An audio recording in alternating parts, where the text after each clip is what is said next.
Ụtụtụ ọma Igbo mụrụ nze mụ ọzọ, ana m ekele unu Igbo ndị ọma, Igbo ndị ihe ọma na-adị mma. Ihe m ji bịa n'ụtụtụ awụ ichetakwara unu ihe nke anyị na-eme na ndị Igbo Cultural and Social Enlightenment for Unity Foundation. Ihe m na-arịọ wụ ka unu nyere anyị aka ka anyị were culture, ka anyị were empowerment and charity iji kpakọta Igbo ọnụ. Ihe ndị nke anyị na-eme ziri ezi, ihe ndị nke anyị bidoro ime na Unify Igbos Now, ya maka iji wee hiwe otu ndị Igbo Cultural and Social Enlightenment for Unity Foundation. Anyị na-arịọ unu ka unu nyere anyị aka ka anyị hiwe ụlọ ọrụ,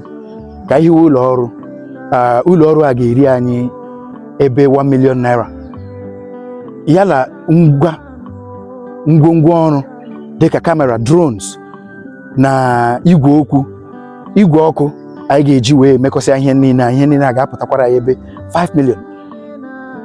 Gbanyekwere njem ndị nke anyị ga-aga na Cross River State na ebe ndị ọzọ iji kpakọ Igbo ọnụ, jiri empowerment, charity and culture jiri kpakọsị Igbo ọnụ. Ebe ndị nke anyị ga-aga gụnyere Cross River, ebe ndị Sọbọ, ụmụnne anyị ndị Sọbọ.